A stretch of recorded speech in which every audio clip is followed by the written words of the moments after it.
All right, ladies and gentlemen, we are live with a new episode of Changemakers, episode number 19 here on March 3rd. And we are so excited to have Bob Burg as our guest today. And I think we're going to talk a little bit about where Be the Change really is because of this book, which is a great thing to talk about, and the lessons that I've learned personally. So I am incredibly excited to make this our current episode this week, to have Bob on, the author of the Go-Giver series, all that stuff, and where giving actually plays a role in creating change in this world. So as you guys start to jump on, remember this show is not about politics. This show is more about having a conversation on how to create change. If it goes political, it's pretty much from the perspective of let's make the world a better place. So start hitting that share button, and then we'll be bringing Bob Burg up here in just a second. Thank you guys again for joining Changemakers, trying to create that ripple effect throughout the world to make the world a better place.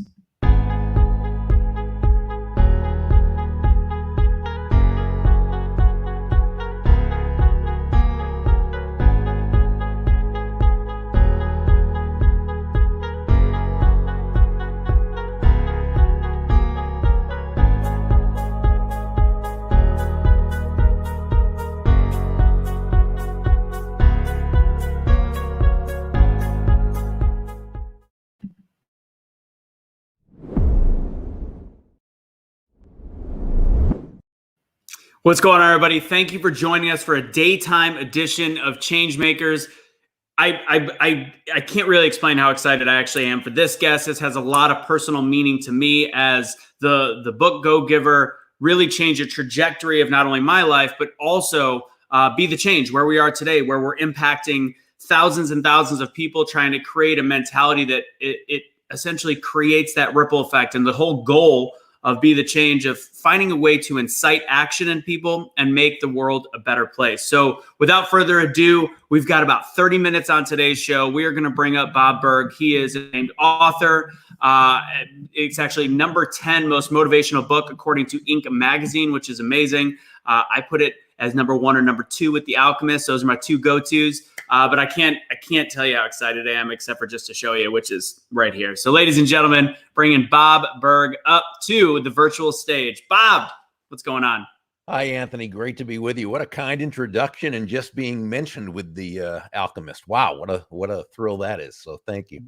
No problem. Those are literally the 2 books that I always tell people, like, what's the first 2 business books? If you don't have a ton of time, like, what are you going to read? You read The Alchemist and The Go-Giver, the 2 best business fables of all time, period. So Bob, I want to start this out with letting people learn a little bit more about you. I know that I believe, as though I've heard, that you were a Golden Gloves boxer back when you were growing up. Is that correct? Yeah. As a young adult, I mean, from I think when I was 19 was kind of my big year. So yeah, much younger days. Yeah. And so how did you get into this world of writing, of leadership, et cetera? Kind of take us back, and how'd you get here? Well, I began as a broadcaster, first as a sportscaster for a local station where I grew up. And then I moved out to the Midwest, Midwestern U.S., where I got a job as a newscaster. And I was actually the late night news guy for a very, very small ABC affiliate. I wasn't very good, though, and it wasn't long before I was not in that business anymore. I like to say I graduated into sales. I had no formal sales training, though, so I floundered for a while until I found some books at a bookstore, and I learned how to do it. I learned through reading and listening and going to seminars and doing all those things that we can do to help us learn, and became a pretty good salesperson, and eventually worked my way up to sales manager of a company, and started having others ask me to teach what I was doing and so forth. And it kind of morphed into a speaking career. And then from there, my first book, which was Endless Referrals, was really, I wrote that more as a marketing tool. So it was really more utilitarian in terms of that. And then after that, the books I would write and co-author afterwards, such as The Go-Giver, were because I felt I had a message I wanted to share. And a book is a good way to do that, because you can reach a lot more people than you can just by yourself. So the 5 principles in the book, and I know that some of our audience, I know a lot, were really excited to hear you speak. There's the 5 key principles. Where did those actually come from in your personal life? Because obviously when you're writing fables or you're writing business advice books, it's coming from something that directly relates to your personal experience. Yeah, well, John David Mann, my excellent co-author, he was also an entrepreneur and a leader, and I was an entrepreneur and a salesperson, and we kind of combined our experiences in that regard. Not only what we did ourselves and what we learned, but also, yeah, he is really is predominantly a writer, and myself as a speaker. Both got to meet, some of the most successful people in the world on a constant basis, right? And because of that, we could always be paying attention and asking questions, and what was it that helped you to, and so forth.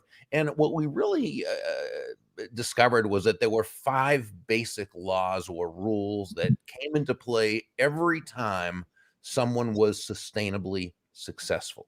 So none of these laws are anything that John or I made up. I mean, these have been around since time immemorial, and I would imagine have been practiced whenever there have been market economies. The people who rose to the top did these things. Now, many of them did them intuitively, right? They didn't really know they were doing it, and Right. others actually knew. But we sort of synthesize them into these 5 laws: the laws of value, compensation, influence, authenticity, and receptivity. And anyone who would utilize all 5 of them in conjunction, not just 1, 2, 3, or 4, but all 5, had to be successful in what they were trying to accomplish. Yeah, and it's the philosophy. I mean, the overriding of all 5 is giving. It's a giving principle is the way to look at it. And I got to tell you something, Bob. I've been dying to tell you this thing probably since you started following our page. My at the time that I read this book, I knew it was for me. I also knew it was for my mom. My mom was reinventing herself in her late 50s, early 60s, and I ended up creating one of my speaking principles based off of trying to feed this book to her. And it's funny, in the very beginning, I'm like, you got to read this book right now. I think this is important because you're going through a transition. You go through transitions all throughout your life. Like, you reinvent yourself. And I'm like, you need I want you to read this book. It started out like that. And then by the end of it, I'm like, Mom, read the damn book. And like, finally, it took months. She's like, I don't have time. I'm like, Mom, if you read this book 10 minutes a day for the next week and a half, you'll be done. So anyways, finally she read it, and I didn't even realize it had been a month since she read it. And I did notice that she was a little bit different. And I said to her, I go, what, you finally read it? And she goes, maybe, Anthony, you should have just been nicer to me when you were trying to tell me to read it. And I started realizing I was mean to her at the end. I was like, Mom, read the effing book. Like, I was like pushing it on her. But in the beginning, I realized that I gave her this package, and I started realizing the almost one of your principles and philosophies, the art of, the reciprocity and going back and forth. And what it was in the beginning, I gave her a present. I gave her this perfectly packaged, wrapped present, and she didn't want it. She kept pushing it back. And by the end of it, this package was tattered. It was ripped. There was no bow anymore. But what was inside of it was still the gift that was there in the beginning. And there's just a different level that eventually hopefully the point gets across, but the package has to stay the same and the vehicle stays the same. So that is a driving principle, and how much your book really can impact somebody's life. So I've been dying to tell you that story. So I wanted to tell you. That's a great story, and I appreciate that so much. Thanks. Sometimes when it comes to our family members, where we're more emotional than we are because we love them, and so we kind of forget that what we've got to do is present something to someone, communicate it in a way that they see it as being of value, as opposed to how we see it. Because to us, we love them, so it's like, yeah, just read it. Don't argue, just right. And of course, It doesn't matter if it's our parents, children, friends, what have you. They're not going to accept it that way. So that's right. But so you mentioned about the book, the principles being around the premise of giving, and it is, and so let me, if I may, just sort of define what we mean by that. Yeah, because I think, like any term, it can be looked at, it can be defined different ways by different people. So what we say is the basic premise of the Go-Giver is that shifting your focus, and this is really, of course, where it begins, shifting your focus from getting to giving.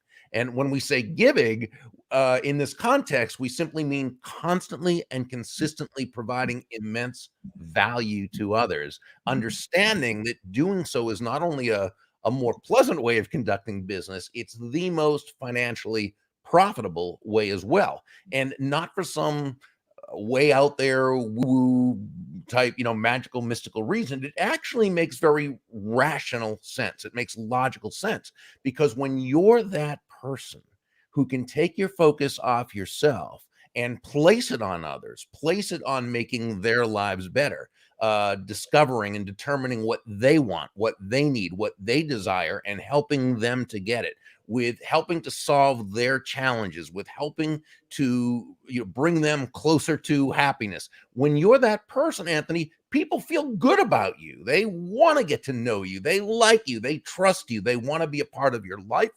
They want to be a part of your business if they happen to need what you sell, but they definitely want to be your personal walking ambassador. And that's really, what it all revolves around.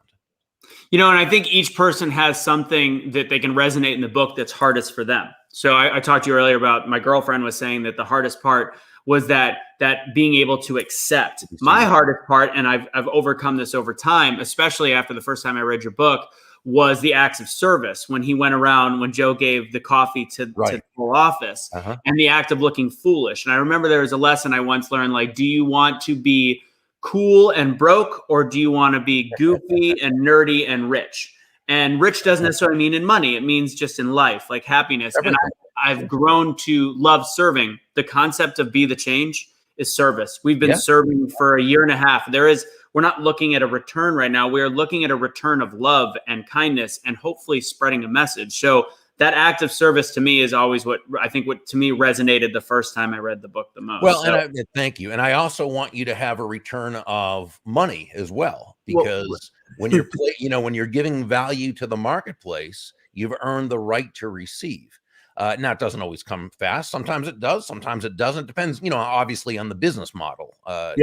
Amazon didn't make a profit for the first 10 years or so, but other businesses make a profit in 6 months. So but the basic principle is, if you are providing value, if you're giving value to the marketplace, and you're in a business, not a hobby, you also want to see a financial return. So when we talk about success, there are many aspects. There's success in terms of financial, physical, spiritual, mental, emotional, social, relational. And I think the principle behind them, the principle's the same, right? Because universal laws go across the board to all the important areas of life.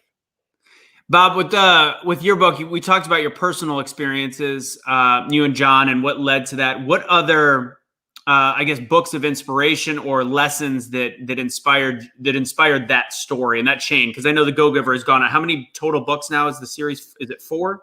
Or has it gone on? Four books in the series, yeah. 4 books in the series. So what were some of the guiding principles from other literature or stories or fables even that got you to that point? Well, I think Zig Ziglar's famous statement, which is often misstated, but it's actually, you can have everything in life you want if you'll just help enough other people get what they want. And that was from one of Zig's great books. I don't even remember which one, because I've read so many of his books. Right.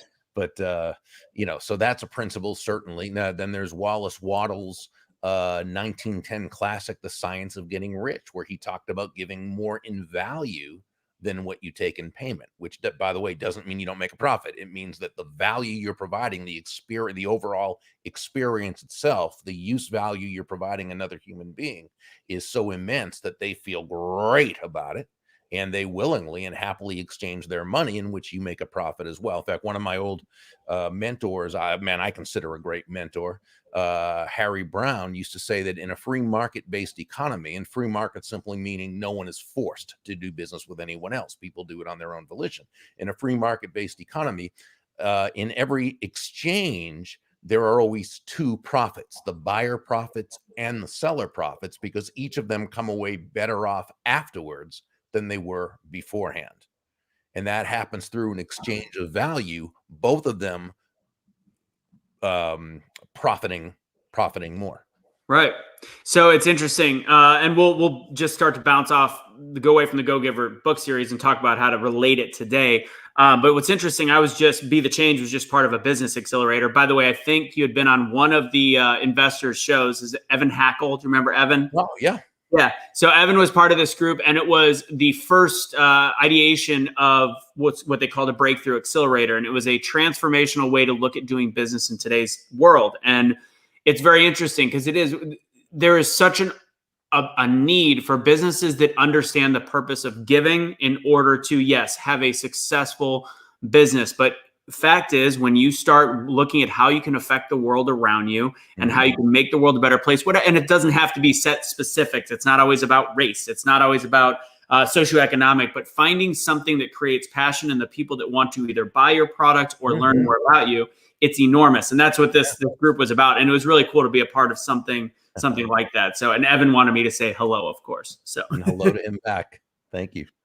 So the next question is, it's crazy in the United States right now, and take away even the concept of business.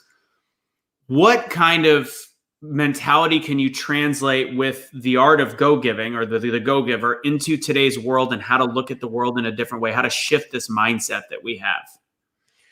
Well, I mean, I think the mindset politically is one that, the big difference, and, whether it was Democrats and Republicans or whatever the parties were at any time, we know if you study American history, there's always been back and forth and not good feelings and lots of, terrible things said.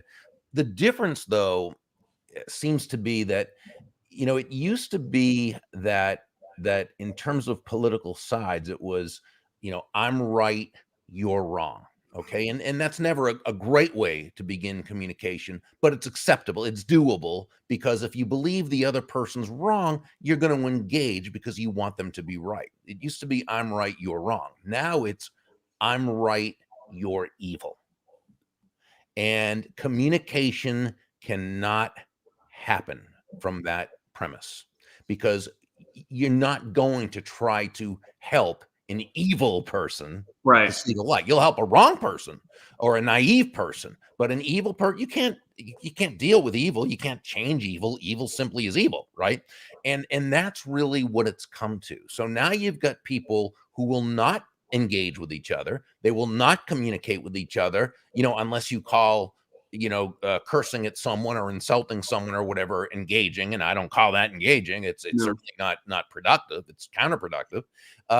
So you've got that. And so you can't, or you listen to the people who you already agree with and who already agree with you.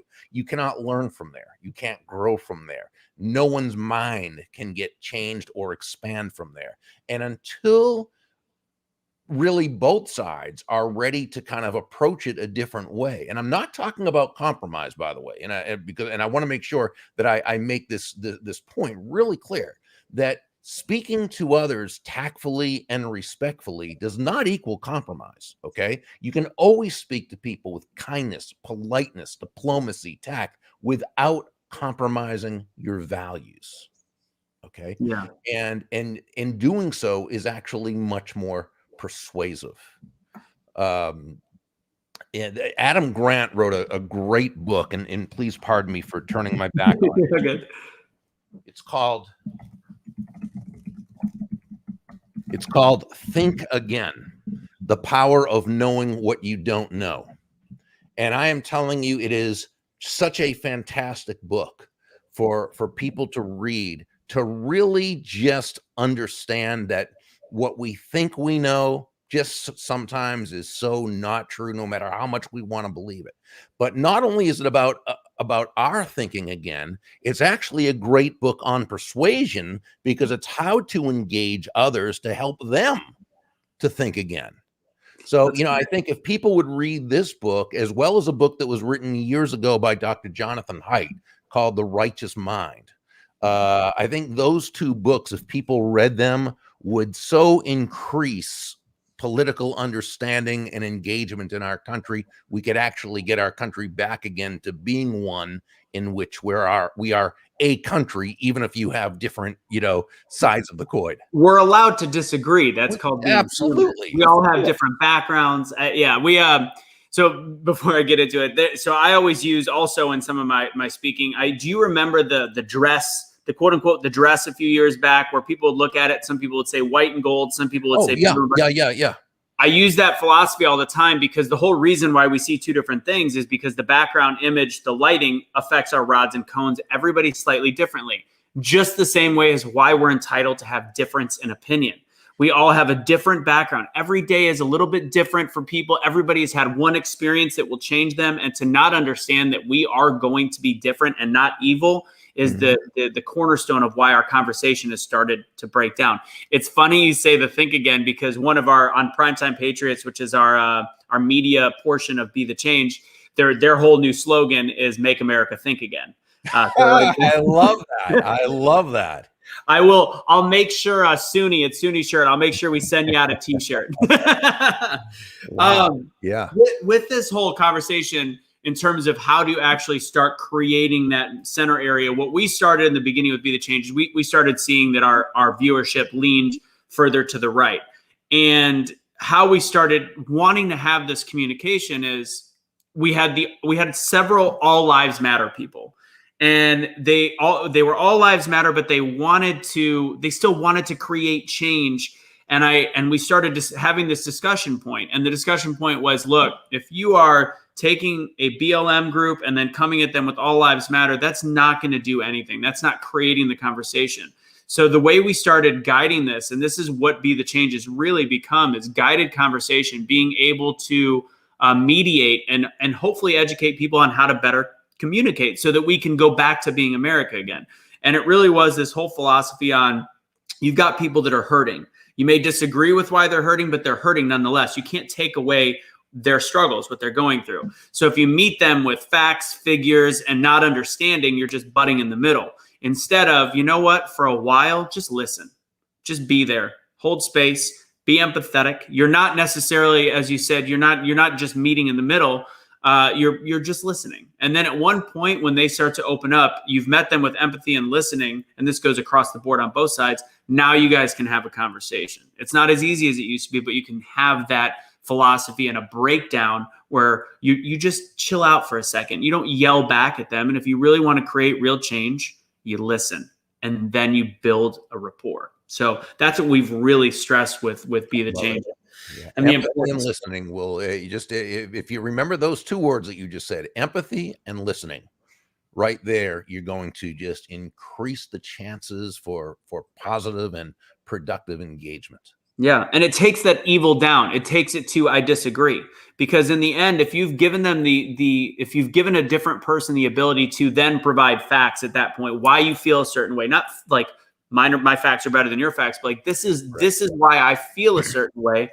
All of a sudden, they're much more open-minded to listen. They may still disagree, obviously, but you're no longer evil. You're just different. Yeah, and it doesn't have to. There does not need to be a definite resolution after one conversation, right? A lot of it is, for 30 years, what I've been saying and writing, which has sort of almost become my trademark, if you will, is that all things being equal, people will do business with and refer business to those people they know, like, and trust. Well, it's the same with any type of influence and persuasion, what have you. You've got to have, if two people come at something from different viewpoints, okay, there's got to be that know, like, and trust from one person to the other in order for them to even accept the fact that, or accept that there could be something different than what they already are thinking. Okay. And so I think that's really the key. So in that first conversation, we can't necessarily expect someone to, someone's thought something all their life. What are they going to say? Oh yeah, well, you know what? This conversation's been great. I now renounce everything that I, stand for and have thought about, and I agree with you. No, probably not going to happen. Right. Okay? But when they understand, excuse me, that you genuinely care about them, and that you're seeking the truth, not just looking to be right, not looking to be right at their expense, right? Now they're much more likely to say, okay, and even if it's unconscious, it's okay. This person's a good egg. This person kind of gets it. This person, now they may not change anything there, but now when they're seeing something else or they're hearing the same point that you made and they're hearing it from someone else, it's, oh yeah, that's right. Or now they hear something else and now maybe they're more willing to kind of take another look at it. Right. You know, It's like, so, it could part of the problem now that you say it like that be because we have such short attention spans now. So it's like we want instant results and there is no instant in changing people. So could it be that little bit of like, why are they not changing their mind right away? Could that be yeah. maybe part of the problem? Well, it probably is part of the problem. I think what it has to do with is we're so used now to a soundbite culture in which, you know, someone gives a long, deep explanation in a sentence, a soundbite. Well, most things are more complex than that. In fact, again, I'll go back to Adam and his book. Okay, he talked about that we try that, you know, the human mind. We know we want to make sense out of things, right? And that's one reason why sound bites work so effectively. They take something really complex and in 5 seconds gives us the answer, right? And again, typically it's the answer we already want to be the answer. But life isn't like that. It's complex.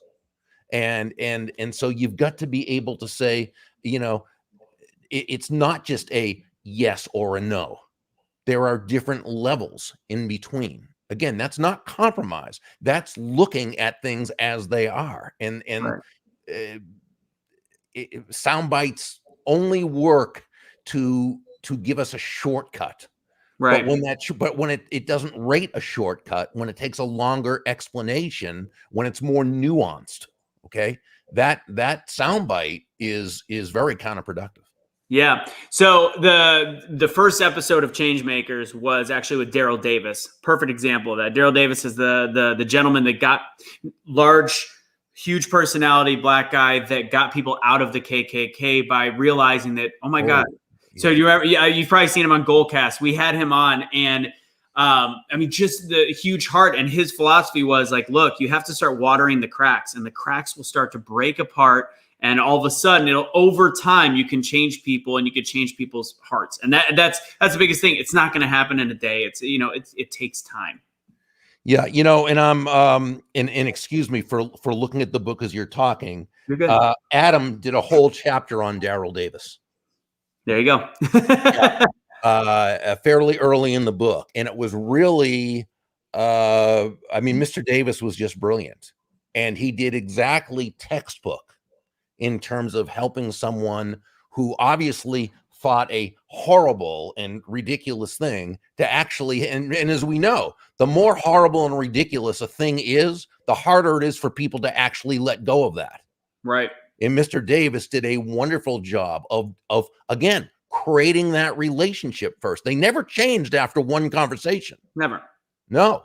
Years. Yeah, sometimes years, sometimes months, sometimes, you know, whatever. But it was always, and then of course, as more of the KKK members got to hear about him, and because of the people they knew, liked, and trusted, okay, who spoke highly of Mr. Davis, now they were more open. They came into it a little bit more open. So yeah, it was really just brilliant. Bob, we have you just for a couple more minutes. So the last thing I want to ask, kind of a final statement moving forward in this crazy world. We've just talked about it and what's going on. If you can lean a little bit more into the advice of, again, the people that we've had on this show are all people trying to create change in their communities, start businesses that create change in the world.